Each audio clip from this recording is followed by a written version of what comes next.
Hello students, welcome to Panchajanya IAS. ನಾನು ನವೀನ್ ಕುಮಾರ್. ಶನಿವಾರ, ಭಾನುವಾರ ಹಾಗೂ ಇವತ್ತಿನ ಮುಖ್ಯ ವಿಷಯಗಳನ್ನು ನೋಡ್ತಾ ಹೋಗೋಣ. Protest in Iran began due to economic problems, especially a sharp fall in the value of Iranian currency and later turned violent with death reported. ಇರಾನಿನ ಕರೆನ್ಸಿ ಮೌಲ್ಯ ಕುಸಿತವನ್ನು ಕಾಣ್ತಾ ಇದೆ. ಅದರಿಂದಾಗಿ ಆರ್ಥಿಕ ಸಂಕಷ್ಟ ಎದುರಾಗ್ತಾ ಇದೆ. ಇದನ್ನ ವಿರೋಧಿಸಿಕೊಂಡು ಅಲ್ಲಿ ಪ್ರತಿಭಟನೆ ನಡೆಸ್ತಾ ಇದ್ದಾರೆ. ಅದು ಹಿಂಸಾಚಾರಕ್ಕೆ ತಿರುಗಿ ಕೆಲವು ಸಾವು ನೋವುಗಳು ಸಂಭವಿಸಿದೆ ಅಂತ ಸಹ ವರದಿ ಆಗ್ತಾ ಇದೆ. The US president warned Iran against using force on protesters and threatened possible US intervention if violence continued. ಇರಾನ್ನಲ್ಲಿ ಏನಾದರೂ ಆದ್ರೆ ಅಮೆರಿಕಕ್ಕೆ ಈ ಕಡೆ ಏನಾದರೂ ಮಾಡ್ಬೇಕಲ್ಲ ಅಂತ ಅನ್ಸ್ಲಿಕ್ಕೆ ಸ್ಟಾರ್ಟ್ ಆಗುತ್ತೆ. ಹಾಗಾಗಿ ಈಗ ಪ್ರತಿಭಟನಾಕಾರರ ವಿರುದ್ಧ ಬಲ ಪ್ರಯೋಗ ಮಾಡಬೇಡಿ ಅಂತ ಅಮೆರಿಕದ ಅಧ್ಯಕ್ಷರು ಇರಾನ್ಗೆ ಎಚ್ಚರಿಕೆ ನೀಡ್ತಾ ಇದ್ದಾರೆ. ಹಿಂಸೆ ಮುಂದುವರಿತಾ ಇದ್ರೆ, ಹೀಗೆ ಮುಂದುವರೆದ್ರೆ ನಾವು ಮಧ್ಯ ಪ್ರವೇಶಿಸ್ತೇವೆ ಅಂತ ಬೆದರಿಕೆ ಆಗ್ತಾ ಇದ್ದಾರೆ. ಆದರೆ Iranian officials rejected the warning, stating that US interference in Iran's internal matters could destabilize West Asia and harm American interest in the region. ಇದು ನಮ್ಮ ದೇಶದ ವಿಚಾರ. ಈ ಅಂತ ಆಂತರಿಕ ವಿಷಯಗಳಲ್ಲಿ ಅಮೆರಿಕ ಹಸ್ತಕ್ಷೇಪ ಮಾಡಬಾರದು, ಮೂಗು ತೂರಿಸಬಾರದು ಅಂತ ಇರಾನ್ ಹೇಳ್ತಾ ಇದೆ.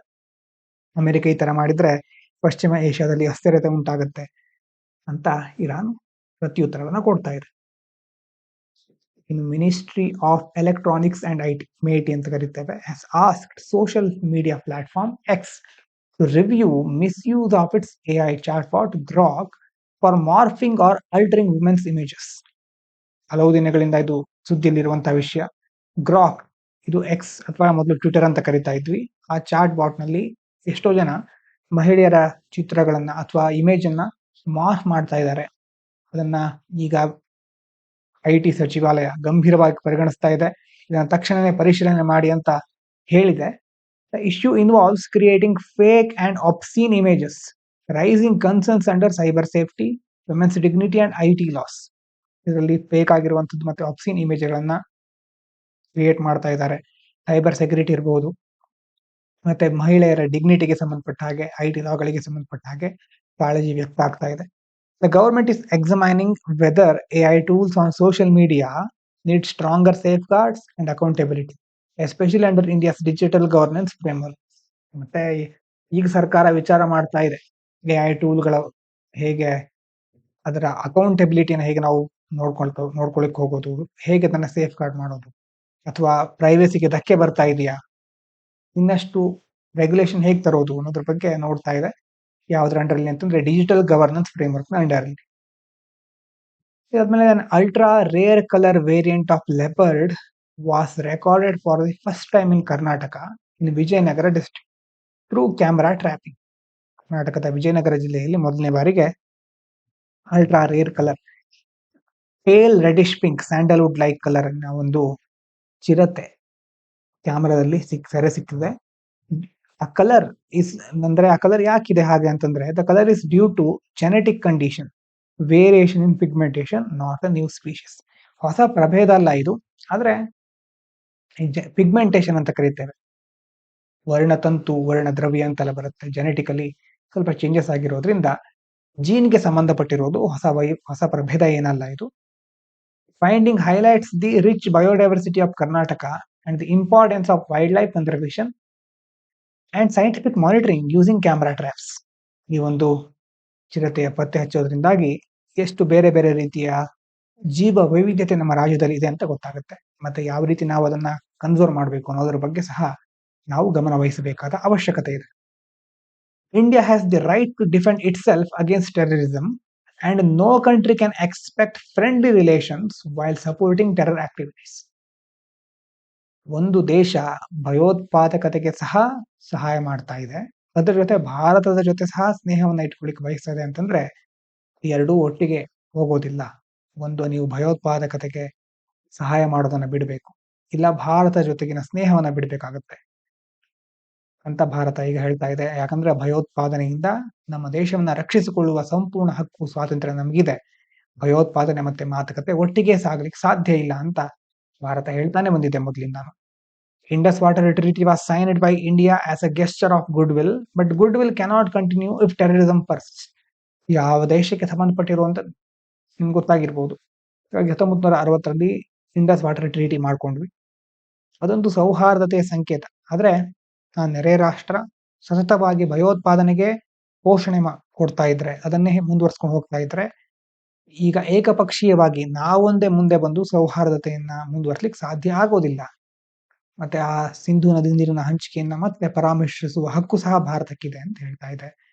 India believes in good neighbourly relations shown through help to neighbors during crisis, but terrorism undermines regional cooperation and trust.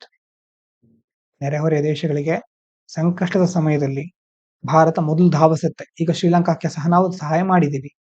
ಯಾಕಂದ್ರೆ ನೈಬರ್ಹುಡ್ ಫಸ್ಟ್ ಪಾಲಿಸಿ ಅಂತ ನಮ್ದು ನೀತಿ ಇದೆ. ಆದ್ರೆ ಈ ಗಡಿ ಭಾಗದ ಭಯೋತ್ಪಾದನೆ ಮತ್ತೆ ಈ ರೀತಿಯ ಕೆಲವು ಕೃತ್ಯಗಳಿಂದಾಗಿ ನಂಬಿಕೆ ಹಾಳಾಗ್ತಾ ಇದೆ.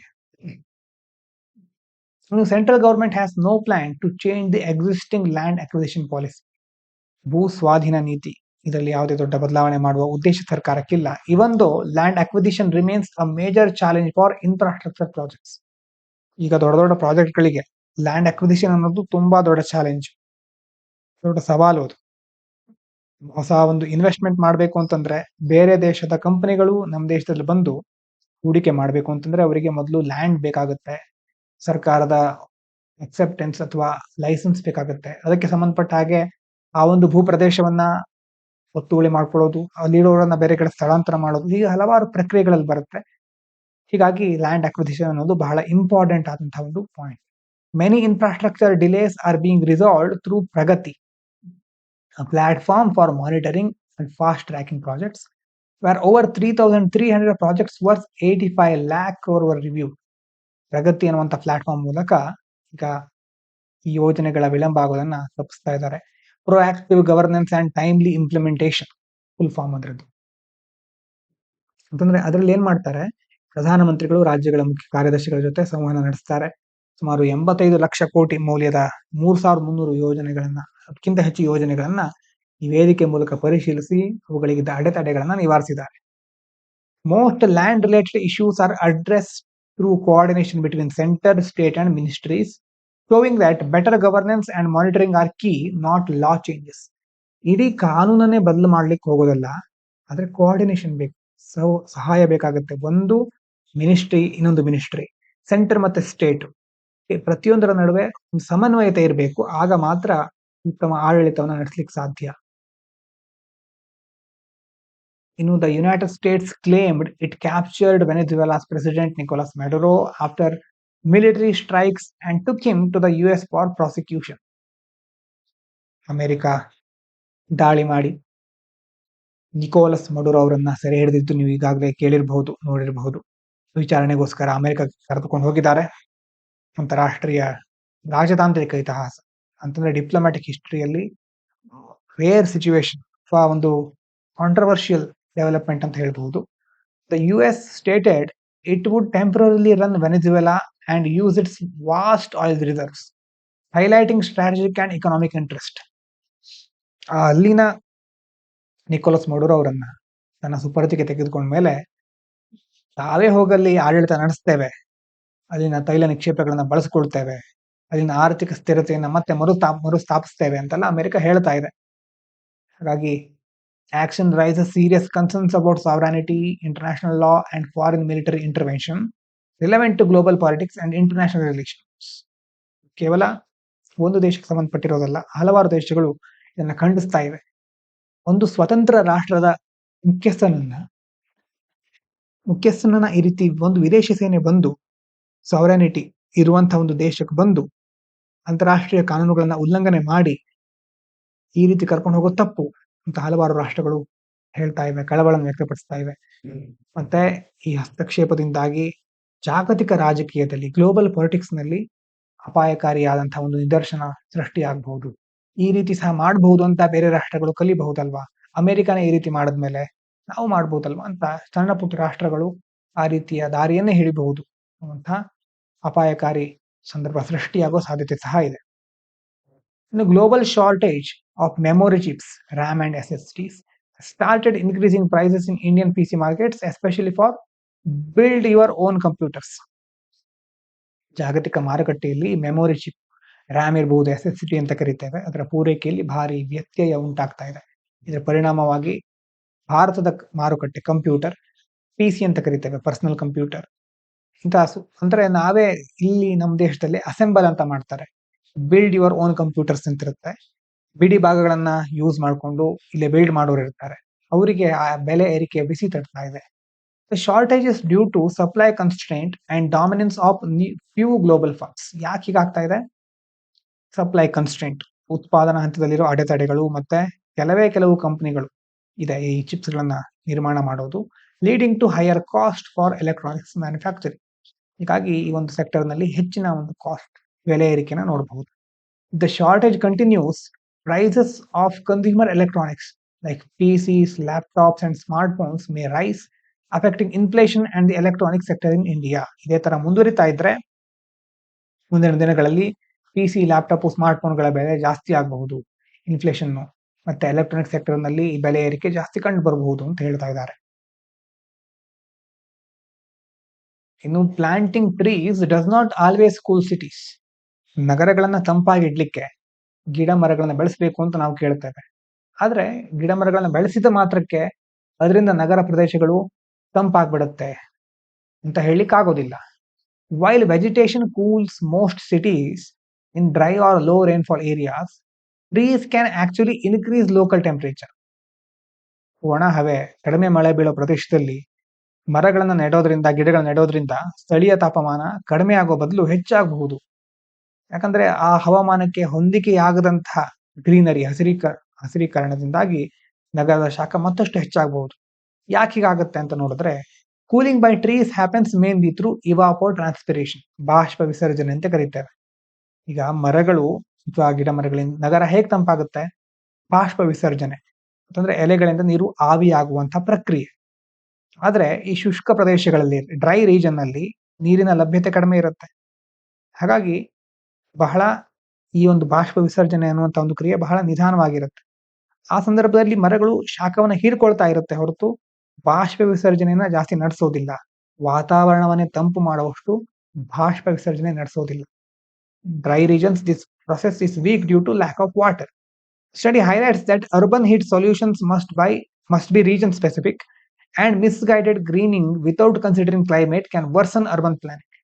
ಹಾಗಾಗಿ ನಗರ ಶಾಖವನ್ನ ಕಡಿಮೆ ಮಾಡಬೇಕು ಅಂತಂದ್ರೆ ಆಯಾ ಪ್ರದೇಶದ ಹವಾಮಾನ ಮತ್ತೆ ಭೌಗೋಳಿಕ ಸ್ಥಿತಿಯನ್ನ ಮೊದಲು ನಾವು ಸ್ಟಡಿ ಮಾಡಬೇಕಾಗುತ್ತೆ. ಅದನ್ನ ಆಧರಿಸಿಕೊಂಡು ಮುಂದಿನ ಕ್ರಮಗಳನ್ನ ಕೈಗೊಳ್ಬೇಕು. ಲೋಕಲ್ ಕ್ಲೈಮೇಟ್ ಅನ್ನ ಅಂತಂದ್ರೆ ಈ ಸ್ಥಳೀಯ ಹವಾಮಾನವನ್ನ ಪರಿಗಣಿಸದೆ ನಾವೇನಾದ್ರೂ ಹಸಿರೀಕರಣ ಮಾಡ್ಲಿಕ್ಕೆ ಹೊರಟ್ರೆ ಅರ್ಬನ್ ಹೀಟ್ ಐಲ್ಯಾಂಡ್ ಅಂತ ಕರಿತೇವೆ, ನಗರ ಉಷ್ಣ ದ್ವೀಪ, ಆ ಪರಿಣಾಮ ಕಡಿಮೆ ಆಗೋ ಬದಲು ಹೆಚ್ಚಾಗಬಹುದು ಅಂತ ಈ ಸ್ಟಡಿಯಲ್ಲಿ ಹೇಳ್ತಾ ಇದ್ದಾರೆ. ಸ್ಯಾಂಪಲ್ಸ್ ಫ್ರಮ್ ಆಸ್ಟರಾಯ್ಡ್ ಬೆನ್ನು. ನೋಡಿ, ಬೆನ್ನು ಅನ್ನೋದು ಆಸ್ಟರಾಯ್ಡ್ ಹೆಸರು, ನೆನಪಿರ್ಲಿ, ಇದು ಫಿಲ್ಮ್ಸ್ ಅಲ್ಲಿ ಕೇಳುವ ಸಾಧ್ಯತೆ ಇದೆ. Contains key life related molecules like amino acids, sugars and nucleobases, showing that building blocks of life exist in space. ಕ್ಷುದ್ರ ಗ್ರಹ ಬೆನ್ನು ಅನ್ನುವಂತ ಅದರ ಹೆಸರು. ಅದರ ಮಾದರಿಗಳನ್ನು ತಂದು ವಿಶ್ಲೇಷಣೆ ಮಾಡಿದ್ದಾರೆ. ಅದರಲ್ಲಿ ಅಮೈನೋ ಆಸಿಡ್ಗಳು, ರೈಬೋಸ್, ಗ್ಲೂಕೋಸು, ಸಕ್ಕರೆಯ ಅಂಶ, ನ್ಯೂಕ್ಲಿಯೋಬೇಸ್ಗಳೆಲ್ಲ ಕಂಡು ಬರ್ತಾ ಇದೆ. ಅಂದ್ರೆ ಇದು ಸ್ಪೇಸ್ ಇಂದ ಬಂದಿರೋದು, ಇದು ಆಸ್ಟರಾಯ್ಡ್. ಹಾಗಾಗಿ ಈ ಕಣ, ಪ್ರೋಟೀನ್, DNA ಇದಕ್ಕೆಲ್ಲ ಬೇಕಾದಂಥದ್ದು ಬಾಹ್ಯಾಕಾಶದಲ್ಲೂ ಇದೆ, ಅಂತ ಕಠಿಣ ಪರಿಸ್ಥಿತಿಯಲ್ಲೂ ಅಸ್ತಿತ್ವದಲ್ಲಿ ಇದೆ ಅಂತ ಇದರಿಂದ ಗೊತ್ತಾಗ್ತಾ ಇದೆ. This supports the idea that asteroids may have delivered life's ingredients to early Earth, helping the origin of life.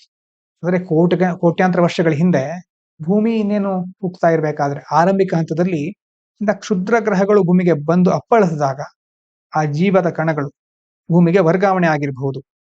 ಅದರಿಂದಾಗಿ ಭೂಮಿ ಮೇಲೆ ಮೊದಲು ಜೀವಕೋಶಗಳು ರೂಪುಗೊಂಡಿರಬಹುದು. ಪ್ಯಾನ್ಸ್ಪರ್ಮಿಯಾ ಅಥವಾ ಕ್ಷುದ್ರ ಗ್ರಹ ಆಧಾರಿತ ಜೀವದ ಉಗಮ ಅನ್ನುವಂಥ ಒಂದು ಸಿದ್ಧಾಂತ ಇದೆ. ಸಿದ್ಧಾಂತಕ್ಕೆ ಇದರಿಂದ ಒಂದು ಪುರಾವೆ ಸಿಕ್ಕಿದೆ ಅಂತ ಹೇಳ್ಬಹುದು. ಇನ್ನು Venezuela president Nicolas Maduro has been detained in the United States and Venezuela's top court appointed the vice president as acting president ensure continuity of governance. ಅವಾಗ ನೋಡಿದ್ದು ಅದು ನಿನ್ನೆ ನ್ಯೂಸ್, ಈಗ ಇವತ್ತಿನ ನ್ಯೂಸ್ ಪೇಪರ್ ನಲ್ಲಿ ಬಂದಿರೋದು ಇದು. ನಿಕೋಲಸ್ ಮಡುರೋ ಅವರನ್ನ ಬಂಧಿಸಿದ್ದಾರೆ. ಈಗ ಜಾಗತಿಕ ಮಟ್ಟದಲ್ಲಿ ಚರ್ಚೆ ಆಗ್ತಾ ಇದೆ. ಈ ಸಂದರ್ಭದಲ್ಲಿ ಅಲ್ಲಿನ ವೆನೆಜುವೆಲಾದ ಸುಪ್ರೀಂ ಕೋರ್ಟ್ ಈಗಾಗಲೇ ಉಪಾಧ್ಯಕ್ಷರಿದ್ರಲ್ವಾ ಅವರನ್ನೇ ಆಕ್ಟಿಂಗ್ ಪ್ರೆಸಿಡೆಂಟ್, ಕಾರ್ಯಕಾರಿ ಅಧ್ಯಕ್ಷ ಅಂತ ನೇಮಿಸ್ತಾ ಇದೆ.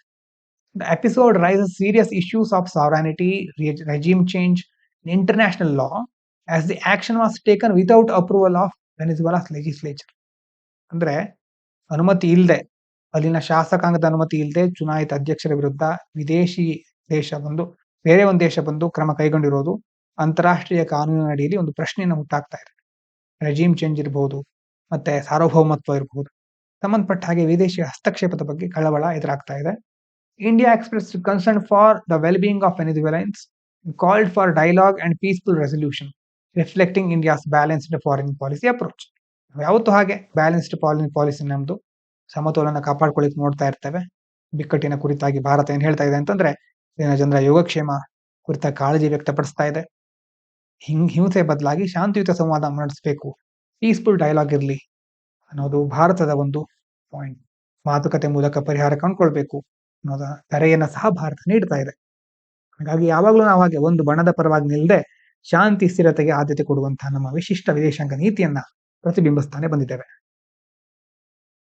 Olive Ridley sea turtle deaths were reported along Visakhapatnam coast just as the nesting season has begun, causing concern for conservation.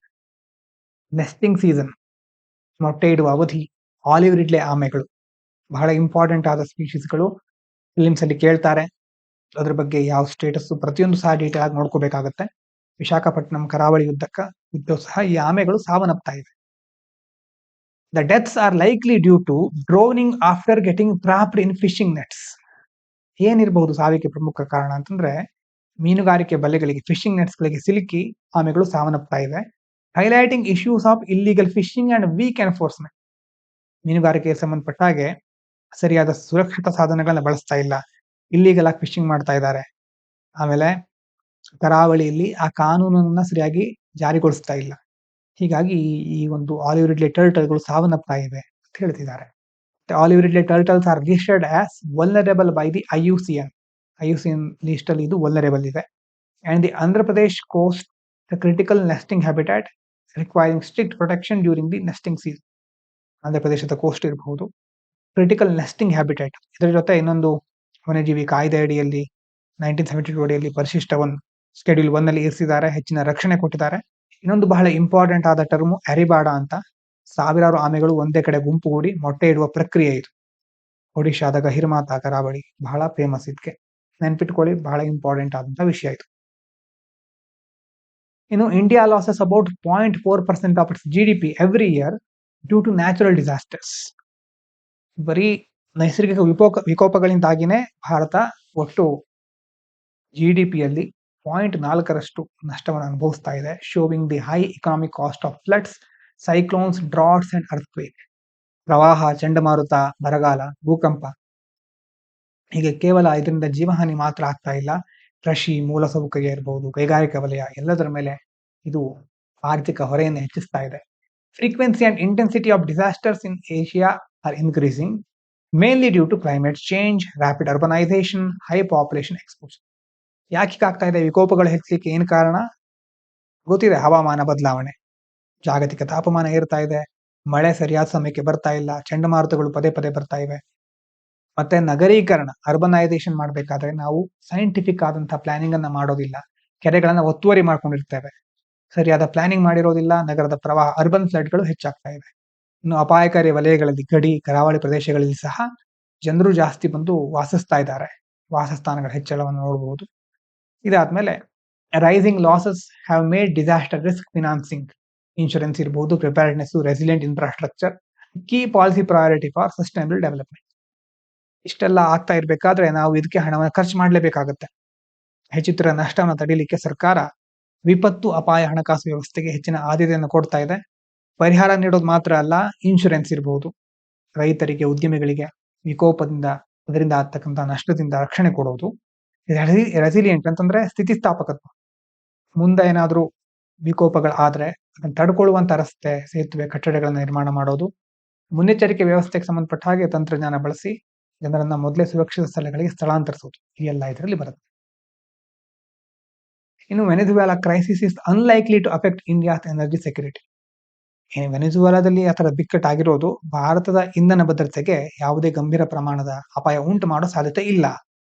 As Venezuelan crude forms only 0.3% of India's total oil import. ನಾವು ಒಟ್ಟು ತೈಲ ಆಮದು ಮಾಡ್ಕೊಳ್ಳೋದ್ರಲ್ಲಿ ವೆನೆಜುವೆಲಾದಿಂದ ಬರೋದು 0.3% ಅಷ್ಟೇ. ಹಾಗಾಗಿ ಸ್ವಲ್ಪ ವ್ಯತ್ಯಯ ಆದ್ರೂ ಸಹ ದೊಡ್ಡ ಪರಿಣಾಮ ಉಂಟಾಗೋದಿಲ್ಲ. Since 2019, India has significantly reduced oil imports from Venezuela due to US sanctions. ಈ ಕಡೆ US ಸ್ಯಾಂಕ್ಷನ್ ಹಾಕ್ತಾನೆ ಇರೋದ್ರಿಂದ ನಮ್ಗೆ ಮೊದಲೇ ಅದರಿಂದ ಬಿಡುಗಡೆ ಸಿಗ್ತಾ ಇದೆ ವೆನೆಜುವೆಲಾದಿಂದ. ಈಗ ಸ್ವಲ್ಪ ದೊಡ್ಡ ಪ್ರಮಾಣದ ಅಪಾಯ ಏನೂ ಆಗೋದಿಲ್ಲ. ಡೈವರ್ಸಿಫೈಯಿಂಗ್ ಇಟ್ಸ್ ಎನರ್ಜಿ ಸೋರ್ಸಸ್. ಈಗಲೂ ಸಹ ನಮ್ದು ಗುರಿ ಅದೇ ಇದೆ, ವೈವಿಧ್ಯೀಕರಣಗೊಳಿಸೋದು. ಒಂದೇ ದೇಶದ ಮೇಲೆ ಡಿಪೆಂಡ್ ಆಗೋದಲ್ಲ, ಬೇರೆ ಬೇರೆ ಕಡೆಯಿಂದ ನಮ್ಮ ರಿಸೋರ್ಸ್ಗಳನ್ನ ತರಿಸ್ಕೊಳ್ಳೋದು. Venezuela's oil output is limited and heavy crude based, making it less critical for India, which relies more on West Asia and other suppliers for energy mix. ನಾವು ಮುಖ್ಯವಾಗಿ ಈಗ ಜಾಸ್ತಿ ಅವಲಂಬಿತರಾಗಿದೆ ಯಾವುದ್ರ ಮೇಲೆ? ಪಶ್ಚಿಮ ಏಷ್ಯಾ, ರಷ್ಯಾ, ಅಲ್ಲೆಲ್ಲ ನಿಮ್ಗೆ ಗೊತ್ತಿದೆ. ಈಗ ರಷ್ಯಾದಿಂದ ಸ್ವಲ್ಪ ಕಡಿಮೆ ಮಾಡಿದ್ದೇವೆ. ಅಲ್ಲಿರೋದು ವೆನೆಜುವೆಲಾದಲ್ಲಿ ಸಿಕ್ಕೋದು ಹೆವಿ ಕ್ರೂಡ್ ಆಯಿಲ್, ಅದು ಗಟ್ಟಿ ಕಚ್ಚಾ ತೈಲ. ಶುದ್ಧೀಕರಿಸೋಕೆ ಬಹಳ ವೆಚ್ಚ ಆಗುತ್ತೆ, ಹಣ ಬೇಕಾಗುತ್ತೆ, ಮತ್ತೆ ಉತ್ಪಾದನಾ ಸಾಮರ್ಥ್ಯ ಸಹ ಕುಸಿತಾ ಇದೆ. ಹೀಗಾಗಿ ಭಾರತ ಅದನ್ನ ಬಿಟ್ಟು ಪಶ್ಚಿಮ ಏಷ್ಯಾ ಮತ್ತೆ ಬೇರೆ ಜಾಗತಿಕ ಪೂರೈಕೆದಾರರ ಮೇಲೆ ಅವಲಂಬನೆ ಆಗ್ತಾ ಇದೆ. ಇನ್ನು democratic lawmakers in the US Congress claimed they were misled by the Trump administration about plans regarding Venezuela. They were kept uninformed about military action. ವೆನೆಜುವೆಲಾದ ವಿರುದ್ಧ ಟ್ರಂಪ್ ಅವರು ಈ ತರ ಕ್ರಮ ಕೈಗೊಂಡ್ರಲ್ವಾ, ತಮಗೆ ತಪ್ಪು ಮಾಹಿತಿ ನೀಡಿದ್ದಾರೆ, ಯೋಜನೆ ವಿವರಗಳನ್ನ ಮುಚ್ಚಿಟ್ಟಿದ್ದಾರೆ ಅಂತ ಅಮೆರಿಕದ ಕಾಂಗ್ರೆಸ್ ಡೆಮಾಕ್ರೆಟ್ ಸದಸ್ಯರು ಆರೋಪ ಮಾಡ್ತಾ ಇದ್ದಾರೆ. ಯಾವುದೇ ಸೇನಾ ಕಾರ್ಯಾಚರಣೆ ಮೊದಲು ಶಾಸಕಾಂಗದ ವಿಶ್ವಾಸ ತೆಗೆದುಕೊಳ್ಬೇಕಾಗಿತ್ತು ಅಂತ ಅವರು ಹೇಳೋದು. ಈಗ ಅಲ್ಲಿ ರಾಜಕೀಯ ಬಿಕ್ಕಟ್ಟು ಕಂಡು ಬರ್ತಾ ಇದೆ. Issue has raised concerns about executive power versus legislative oversight. ನಾವು ನೋಡ್ತೀವಲ್ವಾ, ಚೆಕ್ಸ್ ಅಂಡ್ ಬ್ಯಾಲೆನ್ಸಸ್ ಅನ್ನುವಂತ ಒಂದು ಕಾನ್ಸೆಪ್ಟ್ ಬರುತ್ತೆ. ಪವರ್ ಹೇಗೆ ಡಿಸ್ಟ್ರಿಬ್ಯೂಷನ್ ಆಗುತ್ತೆ, ಎಕ್ಸಿಕ್ಯೂಟಿವ್ ಪವರ್ ಒಂದ್ ಕಡೆ ಆದ್ರೆ ಇನ್ನೊಂದ್ ಕಡೆ ಲೆಜಿಸ್ಲೇಚರ್ ಇನ್ನೊಂದ್ ಕಡೆ ಇರುತ್ತೆ. So with Congress planning to vote on limiting further military action without its approval, ಮತ್ತೆ ಮುಂದಿನ ಕ್ರಮಗಳನ್ನ ಕೈಗೊಳ್ಳದ ಹಾಗೆ ಅದಕ್ಕೆ ವೋಟ್ ಮಾಡಲಿಕ್ಕೆ ಅಲ್ಲಿನ ಸಂಸದರು ಸಿದ್ಧತೆಯನ್ನು ನಡೆಸ್ತಾ ಇದ್ದಾರೆ. The episode highlights debates on democratic accountability, transparency and war powers, the US political system relevant to international relations. War powers, ಮುಖ್ಯವಾಗಿ ರಾಜಕೀಯ ವ್ಯವಸ್ಥೆಯಲ್ಲಿ ಯುದ್ಧ ಘೋಷಿಸುವ ಅಧಿಕಾರ ಯಾರಿಗೆ ಸೇರಿದ್ದು? ಅದು ವಾರ್ ಪವರ್ಸ್. ಆ ಚರ್ಚೆ ಮತ್ತೆ ಮುನ್ನೆಲೆಗೆ ಬರ್ತಾ ಇದೆ. ವಿದ್ಯಮಾನ ಪಾರದರ್ಶಕತೆ ಇರಬಹುದು, ಮತ್ತೆ ಅಕೌಂಟೆಬಿಲಿಟಿ, ಮತ್ತೆ ಅಧಿಕಾರದ ದುರುಪಯೋಗ ತಡೆಯೋದ್ರಲ್ಲಿ ಶಾಸಕಾಂಗದ ಪಾತ್ರ ಎಷ್ಟು ಮುಖ್ಯ ಅನ್ನೋದನ್ನ ನಮ್ಮ ಮುಂದೆ ಇಡ್ತಾ ಇದೆ. ಆ ಪ್ರಶ್ನೆಗಳು ಈಗ ಎದುರಾಗ್ತಾ ಇದೆ.